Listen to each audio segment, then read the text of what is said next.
going live. We are going live now. All right. Here we are. Hello and welcome, YouTube. Thanks for being here for another fabulous night for Credit Banking Mastermind number 31. All right. Raul says, what's up, wise guys? Hey, Raul. All right. Let us... No, that's not what I wanted to do. All right. Got to get my technology working. Nope. Again, I messed up. Let's try that one more time. All the way up here. There we go. And then I put it there like that. And then I got to go here. All right, we'll get it. Hang in there, folks. This is going to be good. It's worth the wait. Faux show. All right. There we go. I think I'm sharing it right. Is that right? Okay, hopefully you all can see my screen because, oops, I got to switch over. Here we go. You should see credit banking and the search for the lost American dream on your screen. Perfect. All right, folks, each and every week we just got to dive in. There's so much to get to, so we're not going to waste any further time. So here we go. Buckle up, Buttercup. All right, you need to know, Ray, they need to know. We are not a licensed attorney, accountant, financial broker, or any other licensed individual. Even if we have those licenses, we're not acting in that capacity. All right. So, folks, it's up to you to do your own due diligence. All right. My name's Joseph Smith, and this is Ray Fleming. We are the Wise Guys in Ties. Wise in the ways of helping you eliminate your debt fast. Wise in the ways of helping you build and start and grow a business and take advantage of tax savings and multiple streams of income and write-offs and debt reduction and real estate investing. So many fun and exciting things that we get into. Tonight's focus, of course, is credit banking. And what is credit banking, you ask? Well, here's my little definition that I came up with. Credit banking utilizes your budget surplus and revolving lines of credit to transfer highly expensive amortized loan interest into a simpler and less expensive repayment plan. This plan radically decreases the total number of loan payments, which in turn reduces the total amount of interest paid, resulting in aggressively paying down of the principal loan balance in about 1/3 the time. Couldn't have said it better. Awesome. Folks, this is exciting. So let's dive in and find out a little bit more. So what do you need to get started for credit banking? Well, we've got 3 simple ingredients. Right? One, two, three. I think of like the Swedish chef from the Muppets. First we're going to add in the debt, and then next we put in the cash flow, and then the line of credit.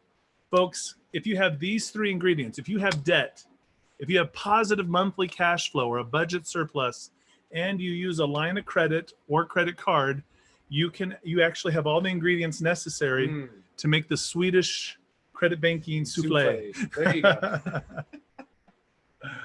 All right. So what is the lost American dream? I mean, we're talking about credit banking and the search for the lost American dream, but what is that? What does the lost American dream mean for you, Ray? The lost American dream is freedoms from the financial burdens, freedom from stress of finances. Absolutely. Just breaking free of the shackles that the banks have on us. Absolutely. In fact, we'll just call that financial freedom. And the whole theme of this whole presentation takes on an Indiana Jones kind of theme because he's an archaeologist, very educated, a doctor, and he knows and he studies and he does everything right. I mean, he went to school, got good grades. He went to college, got a degree, right? He's studied. He's got a good job, right? He got a house, a car. He's done everything right. Yet, and you watch this scene in the movie, this specific scene, he's gotten through all the booby traps, the spiders, the bottomless pit, right? He's weaved his way around all these different obstacles. This last is a pressure-sensitive pedestal, and he's got to swap out this bag of sand with the idol. He's done everything right. And then immediately when that happens, you know the scene. What happens next? Instantly, it all starts crumbling around him, and then it's just like overwhelming. Everything starts crashing down. He's got to run. He's got to get out of there. He's taking what he can just to try to hold on to, that all that effort put in for this one golden dream of his, and then there's this giant boulder that just chases him down. Yes. Through this whole running fiasco, he breaks free and actually gets out of the cave, only to then be surrounded by the indigenous, and then The natives. his natives, and also his like arch rival, and just takes it away. But so it makes for great cinema. We love the movie, but what's not great is you might feel this way. You've done everything right. You did everything you were supposed to, everything they told you to do. You got your bank account, you got your savings plan, you got your 401k, you got your degree, you got your job, you got the house and the car, right? You did everything you were supposed to, but it came with like $500,000 in debt, right? And the money that you're making isn't enough, and everything's falling apart. And it's got to be so frustrating to do everything right and then have it all fall apart. And so this is why the lost American dream, because that wasn't what we signed up for. That's like the American nightmare. We wanted the American dream of financial freedom. So what keeps us from financial freedom? It was like what you said, like right at the end there. It's all those natives, right? If you think about it like a parallel, think of the natives not as natives, but as your debt collectors. Oh yeah. Everybody wants a piece. You know, you get your paycheck, right? But it's already spent before it even comes in. All your all those set up automatic payments that you got coming out, everything just. And what about that one payment that you forgot about? And then it hits, and then you're like, oh, and scrambling. It always seems to be that very last one. It was like a $7 charge or something so small, and then that overdrafts the account. Oh, it's so crazy. I know what you're talking about. So where is the lost American dream? Is it lost forever? I mean, how do we find it? Well, you got to have a map. You got to have a plan. And that's what this whole credit banking webinar that we do each and every week is. It is the map, right? So last week we talked about budget, and this week we're talking about lines versus loans. And then next week we're talking about the credit banking strategy. And then the next week after that is really like the 400 level class on how to combine credit banking with business credit. Yep. So, but folks, today we're talking about lines versus loans. And we've got so much to talk to today because we're going to talk about credit, we're going to talk about debt to income ratio, and we're going to talk about lines versus loans. So we've got a lot in store for you tonight. So before we can get into lines versus loans, we've got to talk about credit. All right. Now, what is credit? Well, let's talk about you. To get a loan or a line of credit, you have to have what? Well, let's talk about it. You got to have verifiable income. You have to have a low debt to income ratio. You've got to have collateral depending on the amount that you're trying to borrow, right? But there's this other thing that you've got to have, a good credit score. Now, what is a credit score? A credit score is simply just some type of algorithm scoring your credit profile. Right. And it's so the likelihood of you what? It's the likelihood of you defaulting on your obligations in the next 90 days. That's it. So does that tell me if you've got bankruptcy issues or you pay? No, it doesn't tell me any of that. Right. So if a credit score is just my likelihood that I'm going to miss a payment over the next 90 days, then how am I supposed? I mean, how do I get approved for a loan with my credit score? Well, so you don't get approved on your credit score alone. Okay. The credit score is really just the opportunity for somebody to take a look at your situation. Oh, it's almost like the 10,000 foot overview. If you have a good credit score, then I can get past the bouncer and get into the dance. Yes, basically, yeah. It means into the club. It's worth going on the first date. All right. Okay. So, well, what makes up a good credit score? And there's a lot of components, right? Ray, what makes up a good credit score? Well, it's going to be your good payment history. You got to have a clean track record of payments, no late payments. You got to have a low number of derogatories. So, late payments would be one, but also old accounts that have been charged off, things like that, bankruptcies, low number of inquiries. So how many times have you actually been searching for new funds? And even those inquiries could come from setting up cell phones or even cable internet, something like that. Low utilization. Utilization is how much of your available credit you are utilizing. It's how in debt you are. Yeah, really. It's you want to make sure that you aren't overextending yourself. And the more of your available credit that you've used, the higher your utilization, and that doesn't look good to lenders. Absolutely. And then a good mix of credit where ideally they want to see that you're able to balance several different bank products, Okay. a mortgage, a car loan, a couple credit cards, Right. that you can handle those. Because if you have a good mix, you're less likely to walk away from a loan because you don't want to lose your house or your car or those other things. Exactly. So somebody who has that, they got a family, they're established, versus a college student with their one $500 limit credit card, who's more likely to walk away. Right. Exactly. Perfect. So when we talk about credit score, a lot of times people will say, well, my credit score is this, or my credit score just went up, or, oh, my credit score went down. Well, how do you really know? Because here we are swinging through life trying to figure out what our credit score is. And this is what we see. We typically go and check our credit score, and you look, the Equifax credit score ranges from 280 to 850 on Equifax.com. But some people check their Experian Plus score, which ranges from 330 to 830 on, say, creditchecktotal.com or at Experian's website. And then there's the Vantage whole credit scoring system. I mean, that's really behind, that fuels much. I mean, everybody's checking Credit Sesame or credit.com. And the Trans Risk score, which is Credit Karma. So, I mean, look at the different ranges, 300 to 850, 330 to 830, 280. I mean, so how do we know what our credit score is? How do you know when you're checking your score that, when somebody checks your score, or you check your score, or your bank tells you what your score is? Well, which one did they look at? I mean, where's it coming from? Right. Well, and then, so this is what you see, like when you go and check your credit score, but then when you go to apply, well, what are the lenders looking at? Well, the lenders are looking at something totally different, right? So the lenders are looking at your credit optics score that goes from 1 to 999, or they're looking at the lender application score from 100 to 999, or they're looking at your Experian score X plus, which is 300 to 900, or they're looking at your national equivalency score or something else. So what you're saying is that they're not going to be looking at the exact same score if this is a credit card or, say, versus a car loan?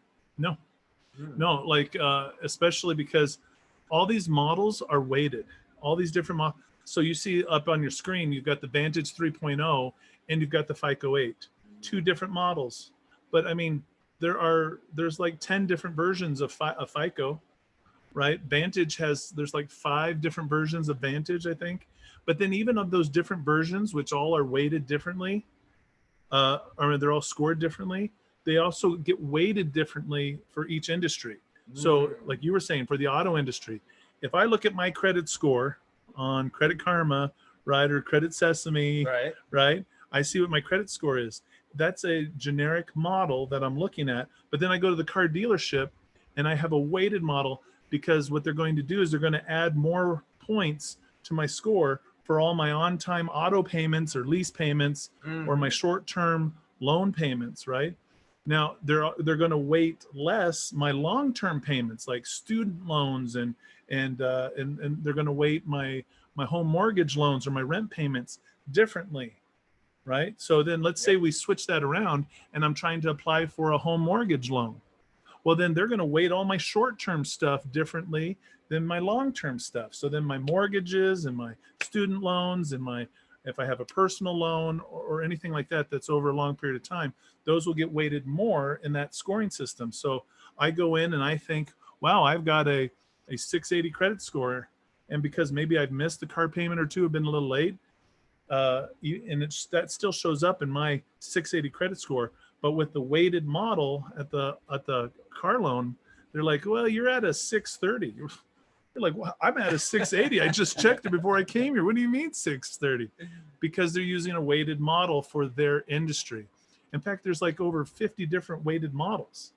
And if you think about 50 different weighted models, how many different scoring systems are there? Well, there's got to be at least 50 different scoring systems out there. So there are hundreds and hundreds of different scoring systems and weighted models. So how can you ever know what your credit score actually is? I guess it's a trick question then. So if you ask somebody, hey, what is your credit score? It's really just a ballpark. Yeah. What's really important is looking at what makes up a credit score, because your score can be totally different. But if we look at how do we accurately predict a good credit score, well, you're going to look at payment history as being the number one. It's 35% of the FICO 8 model. I mean, it's 32% of the Vantage 3.0. It's always going to be the most weighted. Are you making your on-time payments? How many late payments have you had? How long has it been? Like if you had a 30-day late, that's not as bad as a 60-day, and that's not as bad as a 120-day late, right? So they look at several different things. So credit utilization, keeping you have a line of credit, and it sounds good to say, I've got a $10,000 line of credit. You're like, awesome. You really can only use $3,000 of that $10,000 line of credit to score the maximum amount in that area for the FICO 8 model. So 30% of your score, of your total score, is going to be your utilization. And what are they looking at? They're looking at, are you keeping your total available limit under 30, or are you keeping the total amount that you're utilizing under 30%, right? Meaning you're leaving 70% of your available credit open. Now, between 0 to 30%, that gets the highest score. But then when you start going to 31% to 49% or 50% right in there, that's kind of, it's not helping you, but it's not hurting you. It's just kind of that gray area. But then once you hit the magic 51% on up to 100, now you're hurting your credit score. I mean, it is actively going down, right? So, I mean, this hurts a lot of people, because some people say, well, is it my utilization over all of my credit cards, or is it just for my specific cards? And the answer is yes. It's both. It's overall, and it's on each specific one. So, because sometimes you look at a credit score and they'll say, hey, here's your overall utilization. And you're like, yeah, but one of your cards is maybe at 60, 70% utilization. Well, yeah, great. Your overall utilization is under 30%, but we have got to get that one card under control, because that'll lead to potential denial. Sometimes I've seen that where it's 5 different cards. One card is maxed out, but the other 5 or the other 4 are completely empty. So in certain situations, you might want to spread out across 5 to really have small utilization on all 5 versus one that's maxed out. That's right. And you know, right now, what's going on in these challenging economic times is banks are tightening up. And how do they do it?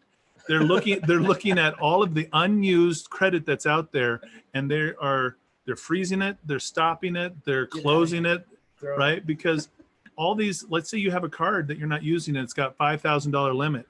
Well, if the bank does not consider that an active line of credit, they're snatching that money back so that they have more liquidity on hand.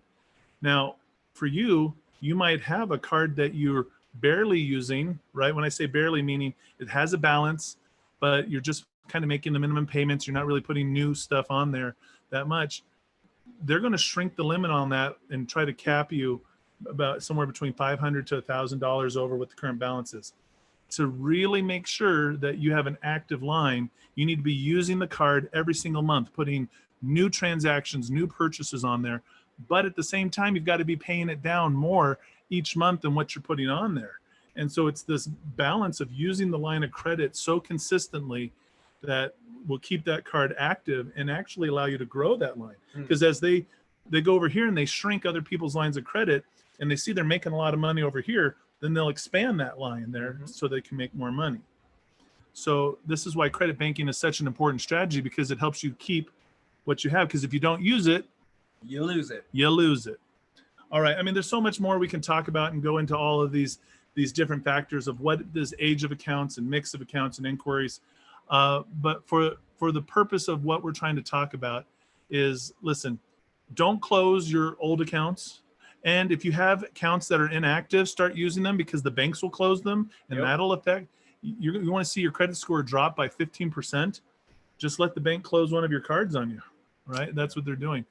Good mix of accounts. What you want to do is you want to have a loan and a line of credit, and you want to have maybe about 3 different types of credit cards, but you want to have a long-term loan and a short-term loan, so like an auto loan.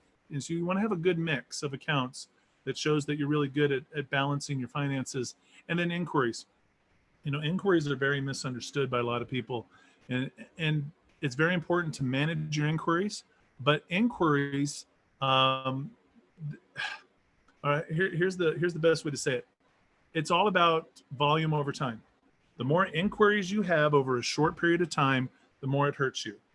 But inquiries by themselves don't necessarily hurt you, depending on how judiciously you use them. And if you use an inquiry about once every 2 or 3 months, that's not going to hurt you. Right. But if you go out and you're like car shopping and you rack up all of these accounts, or you're like, oh, I want to open up a whole bunch of new credit cards, so the bank's running all your cards over the few weeks. Well, now you've got a problem because you've got all of these inquiries over a short period of time. And so what does that mean for lenders?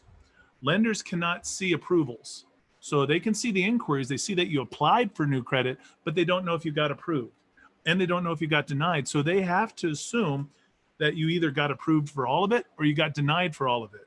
And both things are something that they have to take into consideration, because if you got approved for everything that you had an inquiry on your credit for, that means that you have all these new open accounts, and that you might, if you used all of them, you could be over leveraged. And do they want to now extend you another line to continue you down this path of being over leveraged? Sounds a little risky. Or the creditors have to look at it this way: you got denied by every single one of your creditors. And so here's this creditor's looking at you like, well, I was thinking about approving you for a line, but what is it that they don't, what is it that they know about you that I don't know? So they have to assume that if you got either approved for all or denied for all, that you're a big credit risk for them. Lenders are skittish. They are. The smallest little thing will scare them away. Yeah, they're like little kids. They need their little blanket, right? And suck their thumb. So, the difference just between these two models could be huge in terms of getting approved or denied, not necessarily because of the score, but because of what you're applying for. How are you trying to use your credit? What is your plan? You got to have a plan. You got to know how the scoring is weighted and understand what they're looking at. But the more you can manage your payment history, your credit utilization, make sure none of your accounts get frozen or closed, right? Keep a healthy mix of accounts and keep your inquiries low. I would say at least a general rule of thumb, try to keep it below 4 inquiries over a 6-month period of time. Right. And then, because an inquiry stays mathematically, it's factored into your score for 12 months, but the record of the inquiry stays on the report for 2 years. So, but the biggest impact of the inquiry is over the 6-month period of time, because the lenders want to, if they see a whole bunch of inquiries over the last 6 months, then they're worried. Ooh, absolutely. So, definitely. So, after all that, we talk about credit and how to get credit. I usually get asked, well, then what is credit repair and how does that fit in? Well, just to put that into perspective, credit repair is the act of systematically disputing errors, inaccuracies, and unverified information that appear on your credit accounts for the purpose of having them deleted. So, payment history is huge. And if there's things that you legitimately have paid and it shows not paid, that's hurting your credit. You got to get that fixed. You could have accounts that show closed, but they're open, or open, but they're closed. And so, getting these things fixed can really impact your credit. However, this is a process that takes time. I mean, how long would you say that it would take to repair credit using this system here of disputing inaccuracies? Depending on how many issues there are, it takes years. Could take up to years, right? Yeah. Right. Well, how long does it take to just build normal credit? Like, wherever you're, like, if I said, what's your credit score? And you blurted out a 3-digit number, like, how long does it take you to build that up to, excellent credit? Well, with credit, this is the thing. It takes time. The way the mathematical models are designed, it takes time to build good credit. And every time you try to speed up the process, you shoot yourself in the foot. It's a great way to look at, for example, a relationship. Yeah. It's trying to go out there and kiss the girl on the very first time you meet her. You meet her, you take her on a date, you say, I love you, let's get married. Exactly. You're like, whoa, you're trying to move a little bit too quick. Hold on there, Turbo. Building credit, it takes time, simply like building a relationship. So too many people will like start with a $500 credit limit, and then they'll open another card. And so they get all these small little cards. It's not helpful. You need to really nurture and massage the relationship with that one card and grow the 500 account to 1,000 to 2,000 to 5,000 to 10,000. And then once you have that great account, then go open up another one, because the next account will, now you've got a love triangle going on, right? And they'll want to compete for your affection. They'll want it to be the card that you use. So, well, that's a little weird. Are you saying like business credits like polygamy? Oh, no. Moving on. But it's all about building that relationship, though. It really is, folks. It is. So we talked about credit, and we're talking about how do you get approved for a line of credit or a loan. And so we talked about you've got to have what's your credit score? We've got to look at that. But we also have to look at your debt to income ratio. Now, your credit and your debt to income ratio really those are two totally different things. They're not dependent upon each other. These are two different factors that the lenders look at to see if you're actually lendable or fundable. So let's say you wanted to borrow $200,000 to buy a rental property to supplement your income, to create that financial freedom and have some more passive income coming in. All right. So so they're going to want to see your credit score above 700. They're going to see your utilization under 30%. And they want to see your debt to income ratio below 45%. All right. So how much of your income coming in goes towards servicing your debt? Right. That's what they're looking at. So let's here's a sample 2-income American families monthly income statement. What you're seeing is their gross salary of $6,600, and then of course they have monthly taxes of $1,600. That's their income tax, and then they have their mortgage payment and their student loan and their car payment and their credit card payments, and they've got a retail card in there, and then there's their whole lifestyle expenses, all their other bills, you know, and then total expenses $5,000. Okay, so let's look at when the lender calculates your DTI for their formula. What they do is they look at your fixed expenses and they divide that by your gross income. So your fixed expenses are like your loans, right? They don't change, versus like a credit card, which could change, or your power bill could change, right, from month to month. So we're looking at your mortgage payments, school loan, car payments. So your fixed expenses, and we're dividing that by your gross income, right? So this is the lender's debt to income ratio, the formula that they're looking at. So if we add up the fixed expenses, that would be $1,600, and we divide that by the gross income, which is $6,600, you get a debt to income ratio of 24%. Okay. So if your credit score is above 700, your utilization is below 30%, and according to this DTI formula, you're at 24%. Would you qualify for the $200,000 loan? According to this, you'd get approved. Absolutely. So, but I have to ask you, Ray, do you live off of your gross income? Never. No. We have all sorts of other things. And are your fixed expenses your only expenses? Nope.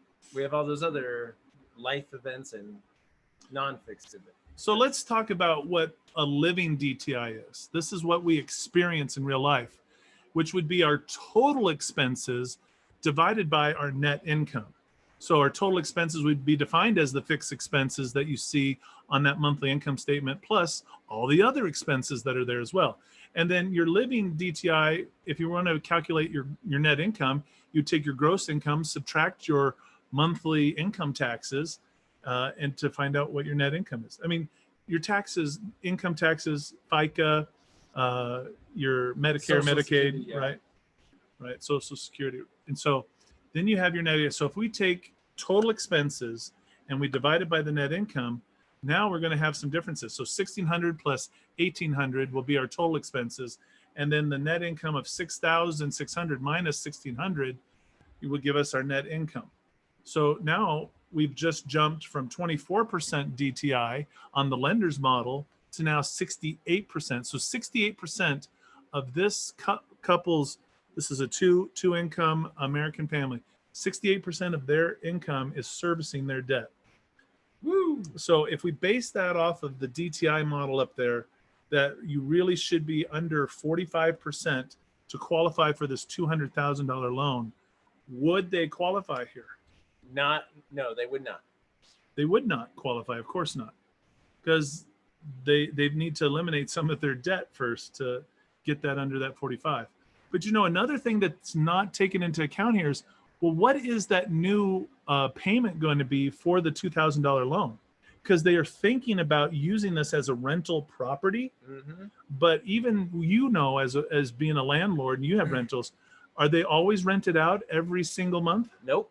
So there's vacancy. There is. And so you have to plan for on those months where you pay for everything. Sometimes you get a good tenant, they'll be there for a couple of years. Other than that, might be every year you could be changing a unit. So, I mean, how many months in a year would you plan budget-wise to make sure that you had enough money to cover that loan? I'd say a good rule of thumb that we use is about 80%. 80% of the time it's occupied, so you need to 20% of the year be planning to pay for that. Yep, plan for 20% vacancy. Okay. Now, if you run, full occupancy, then you're good. Well, look at this. If we add in to the total expenses an extra $1,200, look where the DTI goes to from there. 92%. There's really hardly no room. What if the car breaks down? What if there's an emergency medical bill? I mean, if anything goes sideways on this couple, they're going to be hurting. And so let's say the tenant doesn't move in. Let's say the government says that your tenant doesn't have to pay their rent. Doesn't mean you. But you still have to pay, right? Right. So here's the situation. Now you've got this 2-income family, and they're working overtime. They're trying to get a second job. They're working a side hustle. You've got the parents now aren't able to be home with the kids or the spouse.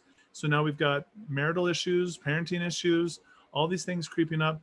And before you know it, these people are headed into foreclosure, bankruptcy, and their marriage is on the rocks.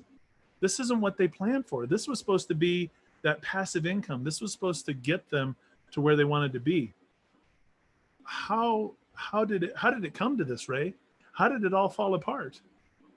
Well, it simply comes back to putting too much trust into banks, lending institutions to what? Think that they have our best interests in mind.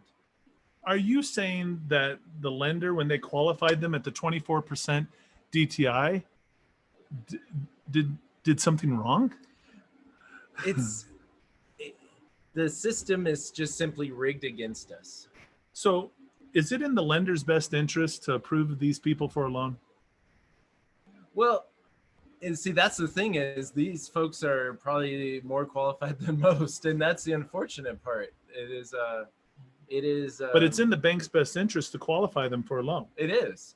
They want to make money. And many people look to the bank or the lender as like a fiduciary, as somebody who's going to make wise financial decisions. And so the bank wouldn't have qualified you if you weren't actually qualified. And they're okay with lending that money because they're first position on a piece of real estate. Right. And if something goes south, then they just take the property back. Not only that, but they also have mortgage insurance. Absolutely. So they can get paid back twice for one piece of property. Right? Because the insurance will pay them back for any missed rent, and they can sell the house and get their money back. Yep. So they actually, what's their risk? They have very little risk. Exactly. So, but this couple's taking a whole bunch of risk here. Now, here's the point. You can't trust other people to be your financial advisors. You've got to get educated. You got to learn how to become your own financial advisor. You got to run your own numbers. And when you do your own expenses and you look and you see that if I take on the new loan payment and I look at my DTI is going to be 92%, that maybe, just maybe, I need to focus on eliminating my debt as quickly as possible so that I can get that DTI down to a manageable amount so I can take on new debt. Joseph, the thing that really hurts about this situation is then when somebody is in this situation, that's when they say real estate doesn't work. Well, that's true. And the problem with that is that real estate does work if you're educated, if you know what you're doing. And that's why people are tuning in here, because you're getting educated, you're learning, oh, wow, DTI, debt to income ratio. I didn't know that the banks looked at it that way. And because that's not really real. We don't do fixed expenses over gross. And so we live totally different. And so once you become your own financial advisor, right, and you realize that the banks, they're a for-profit company. They're in business to make money for themselves and their investors. And so you have to be in the business of making money for yourself and your investors. And there's a lot of different ways to get into, a $200,000 property where you don't have to use any of your own money or credit. But that's for a whole nother topic for a whole nother time. But if you are going to take on new debt, you need to know what that's going to cost you and how that's going to impact your debt to income ratio. Because I guarantee you that if your debt to income ratio is too high, there ain't nobody who's going to lend you money for anything. I mean, think about this. A lot of people think, well, I've got a lot of equity in my house. Mm-hmm. Go to try to access your equity through borrowing against it, through a line or a loan. And what's the bank going to do? They're going to check your DTI and they're going to say, oh yeah, you've got a ton of equity, but you're at 92% debt to income ratio, so we can't lend to you. And so it's like, what good is your equity if you can't access it? So you're like, that's it. I'm going to sell my house and get my equity. Great. So does that mean you now live on the streets? I mean, no, you got to go buy another house. You got to live somewhere. So this is a challenge for some folks here. So, or you do a cash out refi and we'll restart you all over again. Isn't that wonderful? Yeah, start you all the way back to the beginning. Okay, folks, now that we understand credit and we understand debt to income, which are two major factors that lenders look at before they will give you a line of credit or they will give you a loan, let's actually now start looking at lines versus loans. What are the differences between these? Here's a list of the differences. So lines of credit have payments based on the average daily balance, whereas loans are fixed payments based off of the total amount of the loan.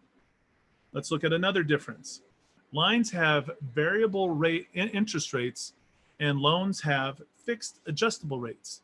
Now they kind of seem very similar because they're both based off of some type of index fund. Mm-hmm.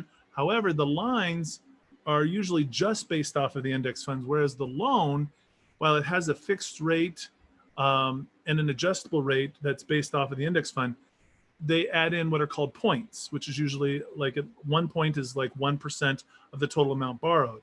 So there's all these extra fees and stuff that's associated there. So you got to really do a lot of homework to understand how those arms work. And they're if you don't know how to use the arm, it could be very deadly. It'll come back to hit you. Yeah, boom, big time. All right. So what's another difference? Well, here's another difference. Lines are simple interest, whereas loans are simple interest. That's one of the big differences between the two. Now, this is tricky, though, because you might think that that's the same. Well, right, because the lines have an APR and the loans have an APR. They do. But it's all about how are you going to pay me that back? And what are we going to base the interest off of? Right? It's simple interest based off of what I currently have on this balance. What is my simple interest based off of? And what's factored into that? And when do I have to pay? How much of that interest do I have to pay up front versus over time? And so that's really, we're going to come back to that one because that really throws people off because you're like, well, they're both simple interest. Yes. And yes, they are simple interest, but how you pay that back is something that we're going to take a look at. Now, lines of credit are revolving, whereas loans are one directional. And we'll go more into that in a bit as well, because that's a huge difference.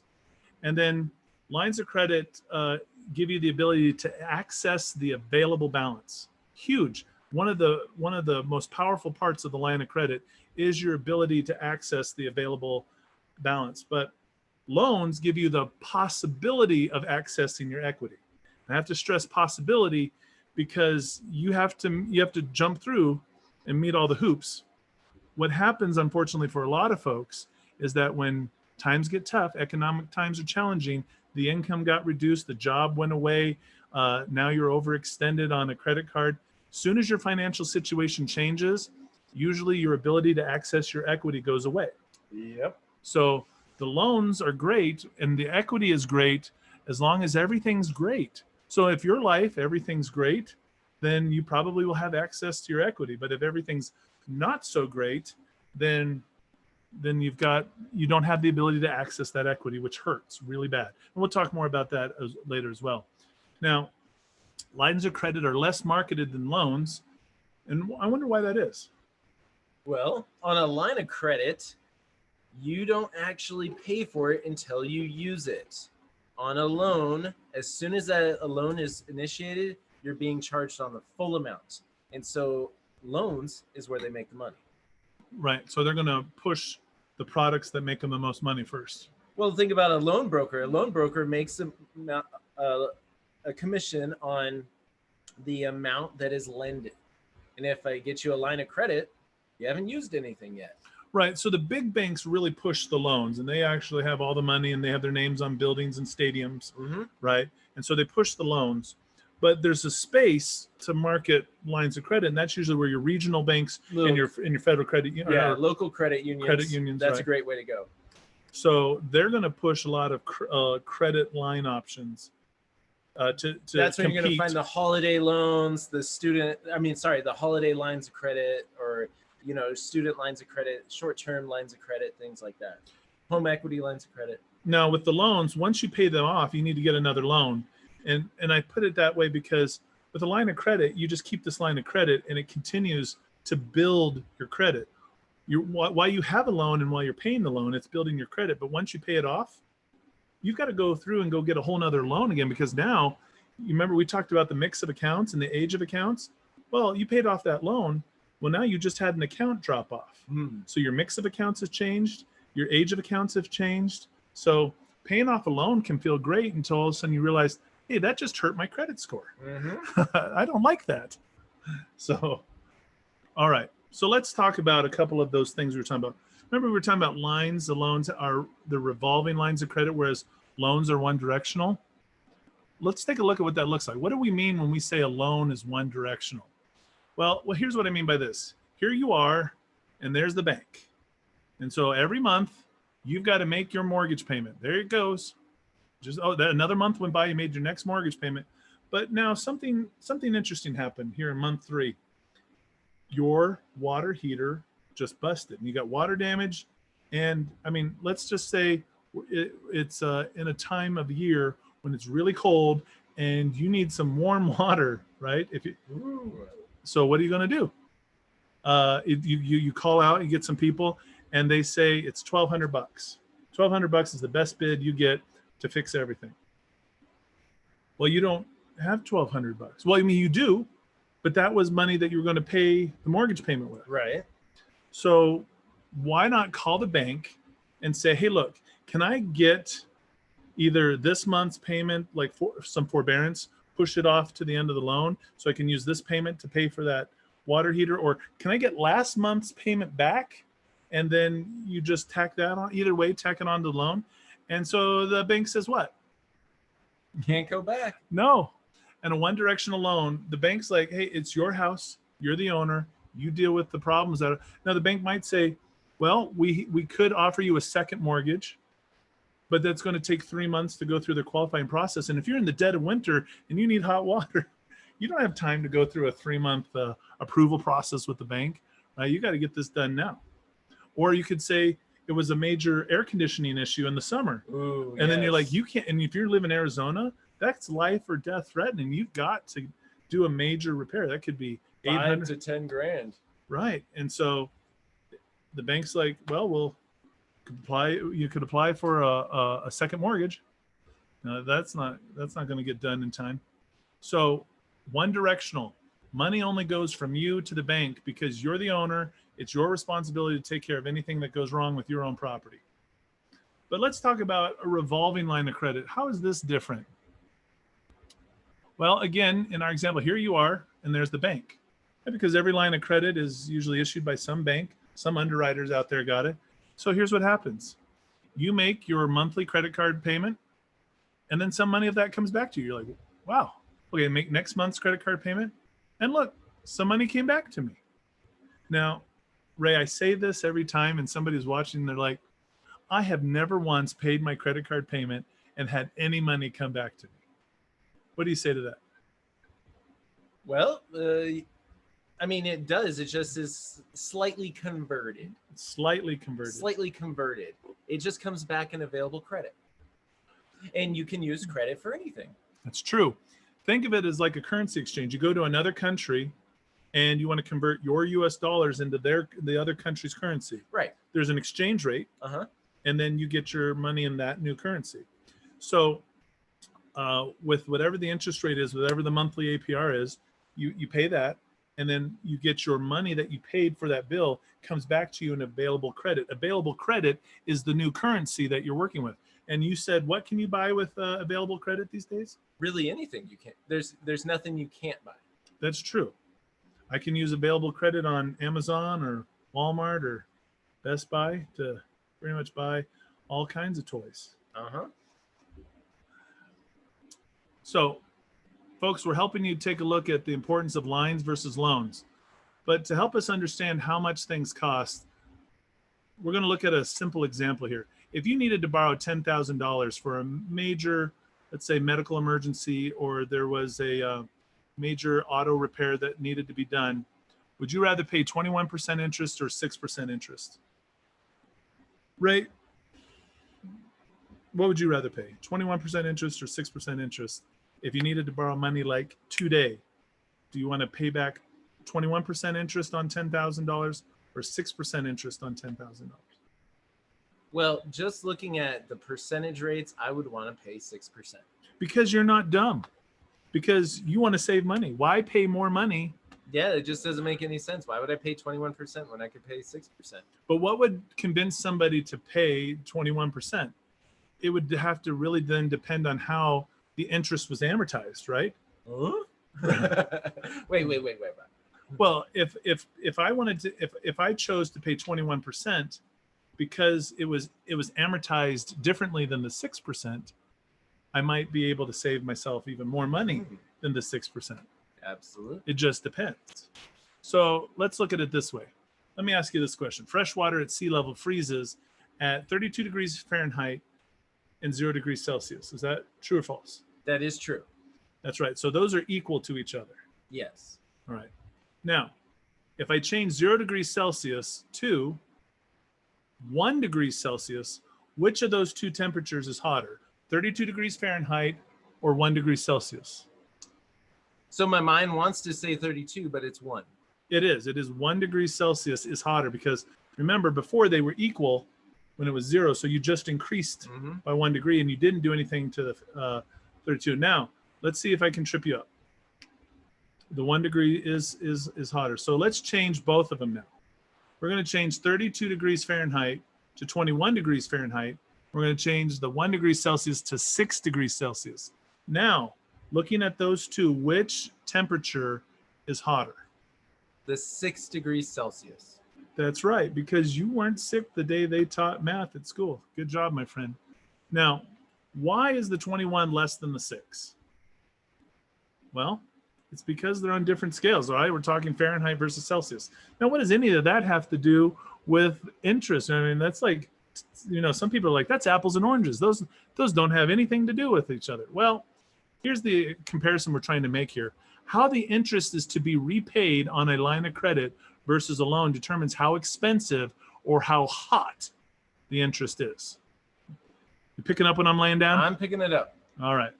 So how is interest amortized in a loan versus a line of credit? Well, let's take a look at it.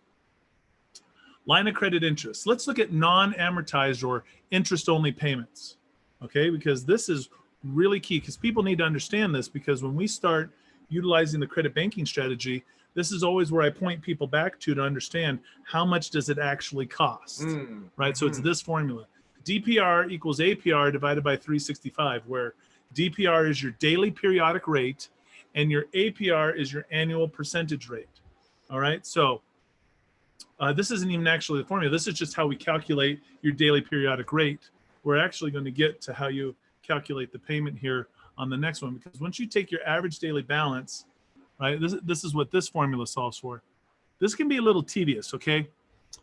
Because you need to look at your actual statement, or if you track things online, what was your balance on the first day of the payment cycle, the second day? because you might put expenses on there, which makes the balance go up. And then you Mm-hmm. might make a payment, or you might make a double payment or two payment. So as it goes down, right? Sometimes you purchase something and then it got refunded, right? So all these different things happen. So you've got to go and you got to calculate this all out each day of your payment cycle. And so it's either going to be 28 days. So your numerator is going to be huge, right? Exactly. Yep. But your number of days in the billing cycle is either going to be 28, 30, or 31, Mm-hmm. right? So you're going to divide that by that. And then what that'll give you is your average daily balance. Now, this is how we actually calculate.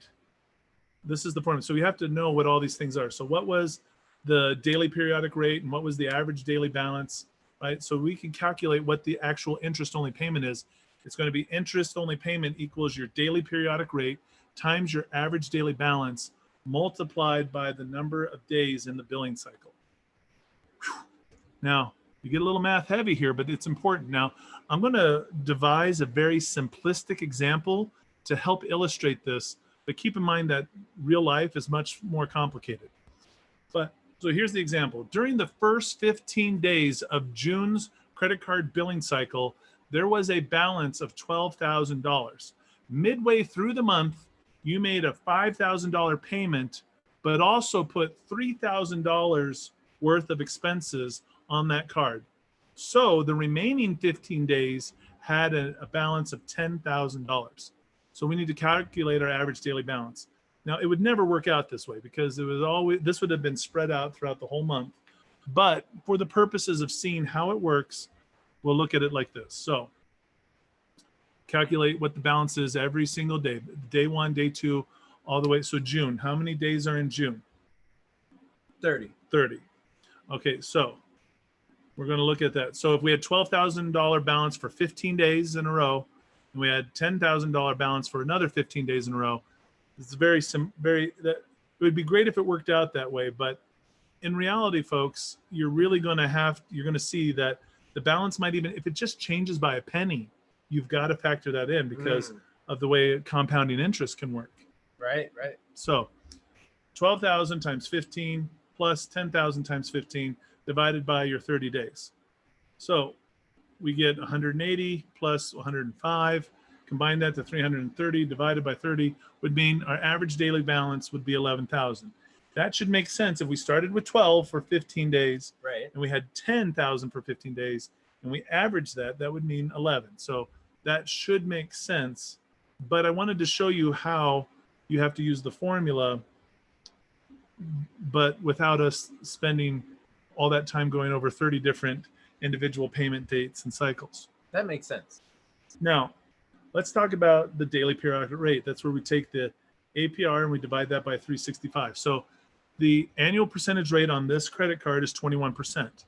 When we divide that by 365, we get 0.000573. That would be your daily periodic rate. Now, let's go ahead and plug all our numbers into our formula to figure out what our monthly payment. Right. So we have a $12,000 balance, and it got paid down to $10,000 in 1 month. But let's figure out, what did the interest cost us that month? All right. So here's what we do. We take, remember, let's go back and look at that.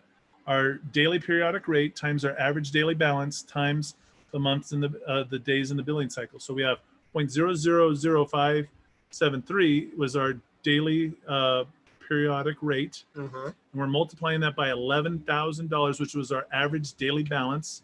And then we're multiplying that by 30, which is the number of days in the billing cycle. So once we do that, we come up with $189.86. So when you hear, well, I've got this credit card, it's at 21% interest, and oh my goodness, I've got a $12,000 balance. Look at how much are you paying in interest if it's just interest only? Not a whole lot compared to how much money you're actually borrowing. No, I mean, we're going to calculate, like when they come up with what your minimum credit card payment is, it's usually always going to be way more than that, right? Because there's principal pay down. Exactly. But if you start utilizing the credit banking strategy, you're overpaying your card every single month. So it kicks the card into the interest only amount. So they got to charge you something, right? But if you've already paid, way more than the minimum requirement, then this is what you would end up paying. And this is such an important aspect to the credit banking strategy, because the difference between just paying it versus utilizing your extra funds, if your funds are sitting in your savings account, they could be affecting your daily periodic rate. Absolutely. All right.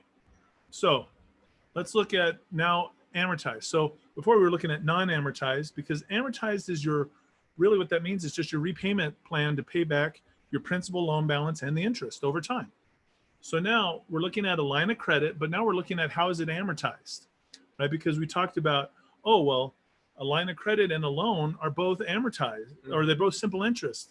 But we talked about, well, some are, what are we going to do? Some are, if it's 21% interest over here and it's 21% interest over there, but it's amortized this way on a line of credit, we're going to compare that to how it's amortized differently on the loan. So here we have your monthly payment equals your principal balance times your interest as an APR divided by 12, which was the number of months in a year. And then we're going to add to that. So that's your interest you're going to pay plus your principal pay down, which in this case, you take your principal balance, and you got to read the fine print, because this could be anywhere from like a 1% to it could be 0, which would be interest only, right? Which they wouldn't calculate this way. They go to the interest only formula, but it could be up to 5% pay down. Mm-hmm. So it's important to look at the fine statement, the fine print. So if we have a $12,000 balance at 21% interest, and we also have to pay down each month 3.25% of the balance, well, then let's figure out what our minimum monthly payment's going to be. So once we combine those two, the 12,000 times 21% interest, right, we're going to come with 2,520. And when we take 12,000 times 3.25, what we're going to see is that changes to 390. So we already know that we're paying down the principal by $390. Mm-hmm. We got that. But now we got to figure out how much are we paying down the interest. So once you take 2,520 and you divide that by 12, now you see you got $210 plus your 390, which would mean that your minimum monthly payment would come out to $600. Oh, there you go. Is there a big difference between 189 and 600? There is. There's a huge difference. I mean, that's big. I mean, if you're looking for cash flow, trying to find cash flow, there's some cash flow right there that you could find easily by just changing how you pay for your payments. Now, at this rate, it could take you 2 years or more to pay off this line. It technically would take 25 months to pay this off. Okay. But the credit card companies are well, let's look at this. You have to go 25 months without there being any other new debt. Using your credit at all. Right. That's just straight paying it down. Right. But what are the odds that everything is going to go hunky-dory for you? Yeah, that's a tough one. Right. Exactly. So that's what lenders count on. So an emergency is going to come up, or a major product purchase is going to happen. And so this 2 years to get out of debt is going to turn into 4. You're going to turn into 15, 30. It's going to turn into never getting out of debt. What I noticed is that we all already kind of treat it like an emergency savings account, but that's only just half the story. If we learn how to utilize it the right way, then that can be powerful. That's right. Now let's talk about loan amortization. Okay. Now you just saw how we amortized the line of credit.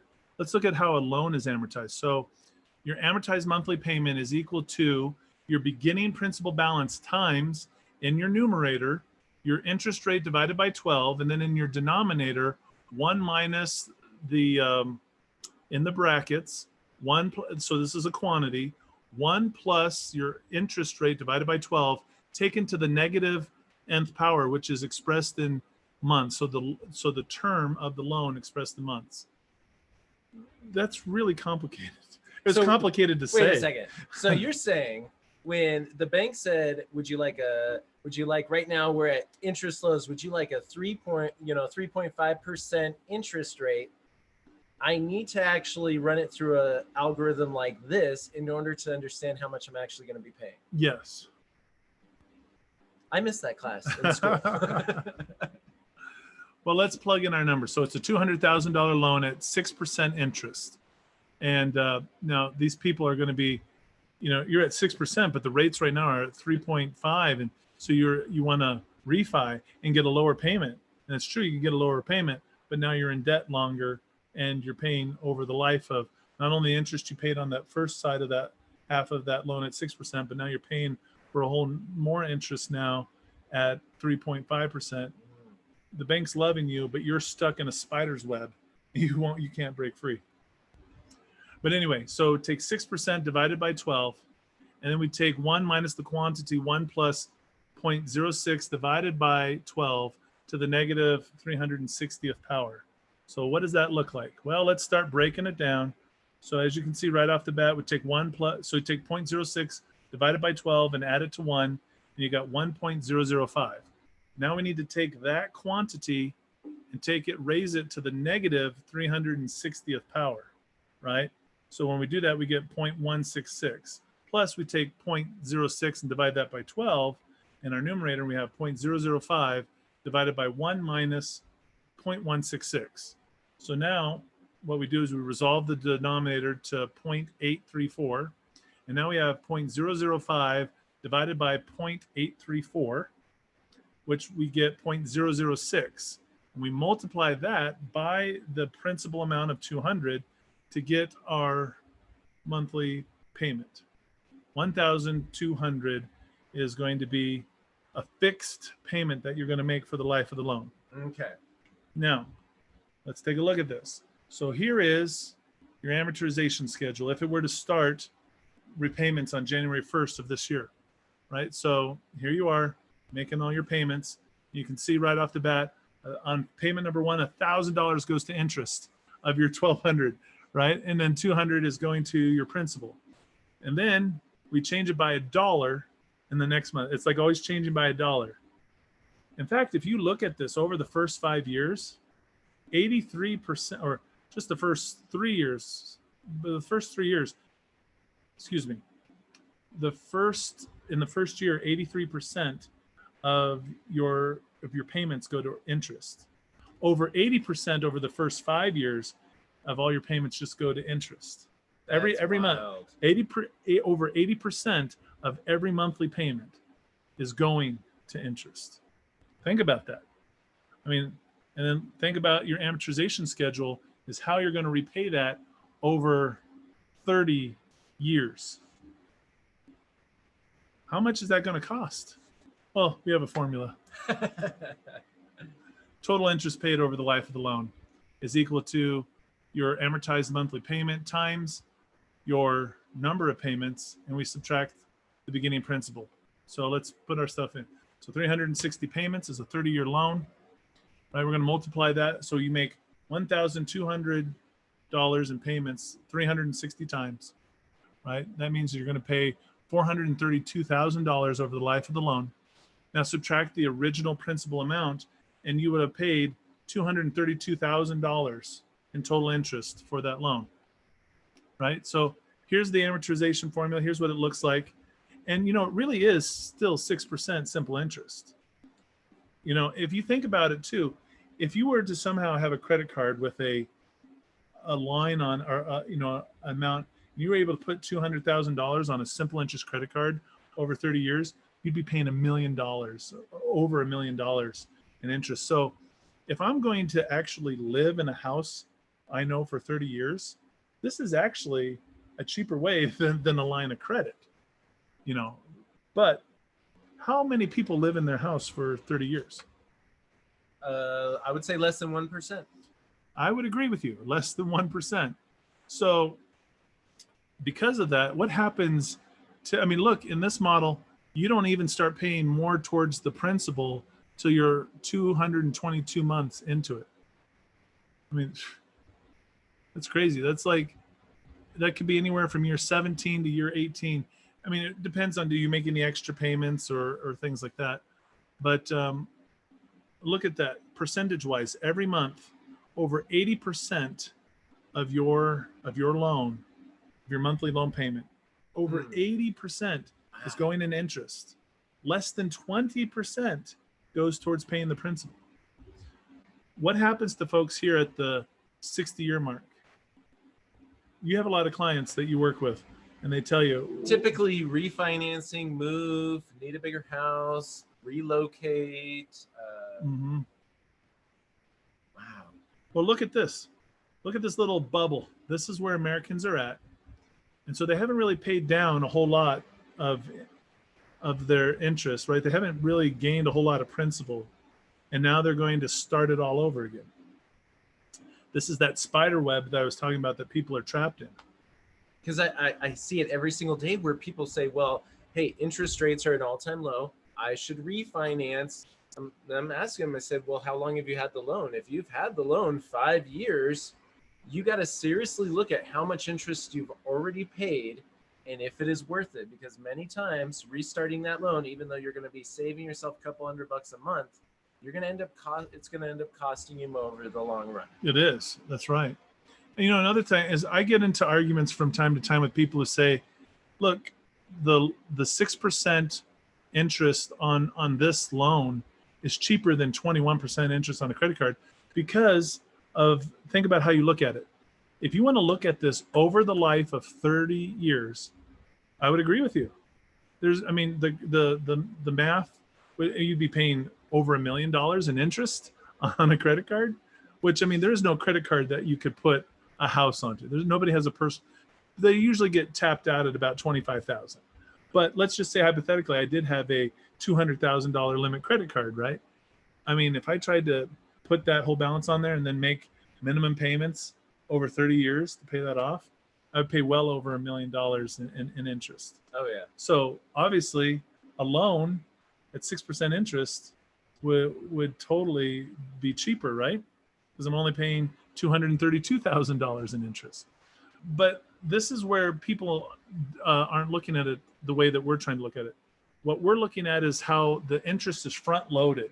So this means over 80% of all this interest is getting paid early on in this loan, making it very expensive early on. Now, if you've been in this loan for over 20 years, right? Well, now it's actually an efficient loan. I mean, and you're making a lot of progress. So what I'm trying to, here's where the argument is. If I could take a tool like a credit card and take a small, not a huge, but a small bite-sized chunk out of this loan, I could actually skip ahead in the amortization schedule, save that interest, and that interest I save there will be more than the interest that it would cost me to pay down my low APR on a line of credit. And if I can do this over and over and over and over again, like a little piranha, taking all these little bites out, I actually will accelerate the pay down of this. And it's difficult for people to grasp at first because it was for me too. I did not get it. It did not make sense to me. I had to hear this like 7 times before it finally made sense to me. But so a lot of people, when you start talking numbers, you're like, oh, it's simple interest and it's an APR and a loan is cheaper than a line of credit. Over what term? If we're going to use a line of credit in 6 to 12 months to pay down a small little bite-sized chunk out of the loan, if we save, $20,000-$30,000 in interest, and it only cost us a few $100s of interest on the line side, you got to start seeing that the math starts working in favor of the credit banking. In fact, take a look at this. After 5 years on this model, you'll pay $72,000 if you make all your payments on time. All right.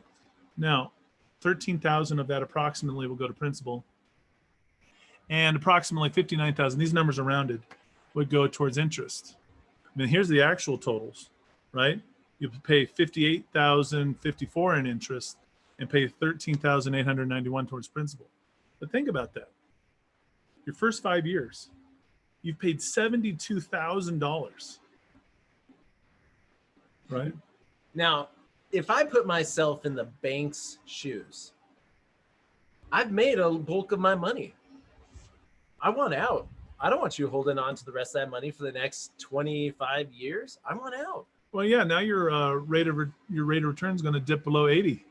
Every single day that you have that loan, I'm losing money. Mm-hmm. So I'm going to put as much money into teaching you that refinancing is the best option for you because I'm losing money. Absolutely.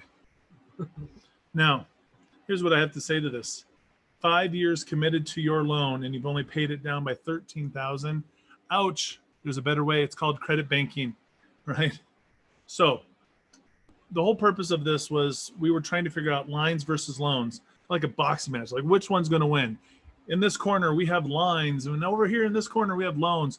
Now our lines are at 21% interest, but let's look at that as an annual percentage rate calculated monthly. Approximately 1.75% of every payment that you make on your line of credit goes to interest, right? So whatever that balance is, you're paying 1.75% towards interest. The rest that you pay goes towards principal pay down. So we're talking about over 98%, right? Principal pay down. Now, let's compare that to our amortized loan where you have over 83% each month going towards interest, leaving you about approximately 17% going to principal pay down. I don't have to tell you that principal pay down is huge because sooner you pay down that principal, the sooner you're out of that loan. So if I could use a line of credit to pay off my loan, if I put the same amount of money into the line as I would the loan, right, only 1.75% of my money is eaten up in interest. It means over 98% is going towards principal pay down. If I just put my money into the loan, 83% of my money is eaten up each month at the start of the loan, right, in interest, giving me only 17% of my money going towards that principal pay down. So which is better? I'm going to go with the line. Winner, lines, right? Woo-hoo. If you only have to pay 1.75%, right, versus the 83%, that's how you win. All right, folks. Again, we're talking about helping you experience financial freedom, but we have to put this whole map together, right? We got to figure out, we've worked on the budget, which helped us find the cash flow. And today we talked about lines versus loans so that we could figure out which is the best vehicle to help us pay down our debt quickly. And then we've got, I mean, here's what it is. Once we have the cash flow, that's the fuel, we put it into our vehicle, right? We need a vehicle that can move fast, right? That can pay principal down fast. Do you want to pay principal down at 17% a month, or do you want to pay principal down at 98% a month, right? If we're talking speed, right? Which one do you want? You want to go faster, right? Because you're going to pay things down.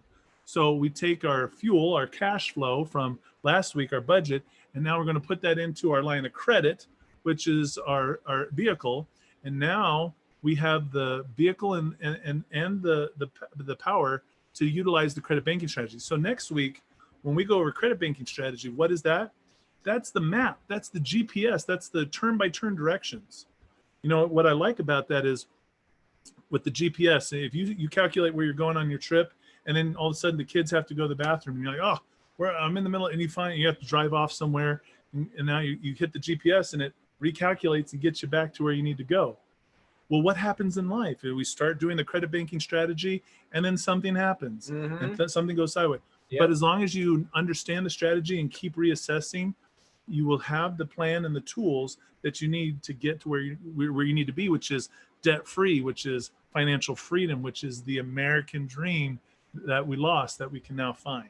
Woo! Good stuff. Man, we've got a great case study today. It's going to be really simple, but it's powerful. Taking a $350,000 home. Like there's this couple, they just purchased it this year. And it's a 30-year amortized loan for $350,000. We're going to use their cash flow and their line of credit.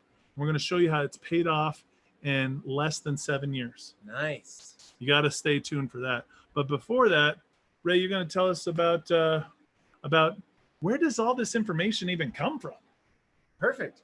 Well, this all comes from the understanding of the 5 systems of wealth, because wealth really is a mindset. And so business, taxes, credit banking, real estate, and education, these are all systems that every single dollar in the US economy flows through. Now, if you don't understand these systems will take advantage of you. But if you understand them, then you can take advantage of these systems. That's right. Today, we're going to talk a little bit about taxes. So, key factors: tax planning, tax deductions, converting your expenses, and also paying less in taxes. So, what is a very large expense that all of us have to take care of each year? Well, that is our, if you look at the Tax Freedom Day. So, April 24th is really, if you're a taxpayer in this country, it basically took you 114 days to earn enough money to pay the national's tax bill for that year. That means about 33% of the money that's made each year goes to taxes. It's a good thing that the government is so frugal in spending that money so wisely. Now, so let's look at it from an employee's perspective. If you work a job and you receive a W-2 for your earnings, you typically have anywhere from 15 to 20 tax write-offs. Did you know that being an employee is the most expensive way to pay your taxes? Also, the government will take their taxes first, and then you receive your money. It's just that simple, that they don't trust you to pay your taxes. Now, as a business owner, you have nearly 400, well, over 450 now of business write-offs. Did you know that being a self-employed or business owner is the least expensive way to pay your taxes? You receive your money first, then you claim your expenses, then you pay taxes. Write off the items you use for business, for travel, cars, insurance, cell phones, computers, all of that. So let's take a look at a purchase of a vehicle. So a new $50,000 SUV put into use in 2020 and used 100% for your business, 40% can usually be written off in 2020. 80% of it. Or sorry, did I say 40%? Yeah. I meant 40,000. Which is 80% of it. 80%, $40,000 could typically be written off. And get this, that could be on a loan. And that's what's so beautiful. I know. You could have a loan with a small down payment and taking a loan, yet you can still offset your taxes. I mean, that's so incredible, because if you have a business that's making money, imagine you took out this loan and you have this debt, but the money you save in taxes could completely just pay off the loan. Absolutely. That's incredible. My favorite thing, that's the most beautiful thing in the world, is hiring your kids. So let's say you have 3 children. Well, the IRS allows you to pay them over $12,000 a year without having to file a tax return. That equals $36,000 of tax deductions. If you have children, children cost money. And then you pay them to do work in your business. It does need to be actual legitimate work. Have them sweep the floor, clean the desk, do whatever. But they get paid for work in there. And then you can use those funds to actually pay for everything they need. They need new shoes, pants, clothes, karate lessons. From diapers to prom dresses. Absolutely. Turn your life into a tax deduction. Become a business owner. Go over to followustofreedom.info, where you can see average everyday folks taking that leap from being in the situation where they pay the most taxes to achieving their financial freedom. I mean, they're also going to learn about all the other 4 systems of wealth as well. Absolutely. Perfect. Well, thanks, Ray. I really appreciate that. Now we're going to get into the case study. For those who are following along on the YouTube channel, we want to thank you so much for being a part of this today, and we hope you got a lot out of this. In fact, if you found anything that benefited you at all from the information, please give a like and subscribe to us, because this helps YouTube know that the information that we're putting out there is valuable, and we can help other people as well. Now, if you want to participate and learn more about that case study, how we're going to pay off a $350,000 mortgage that just started this year, so it's a 30-year loan, and we're going to pay that off in less than 7 years, you need to register for the webinar at wiseguysandties.com/events. You can go ahead and go there right now, register, and you can hop in to the case study. Those who are here in the webinar right now, stay exactly where you are. Don't go anywhere, and you'll be a part of this in just a second. So To all the folks on YouTube, we want to say thank you so much. Good night and God.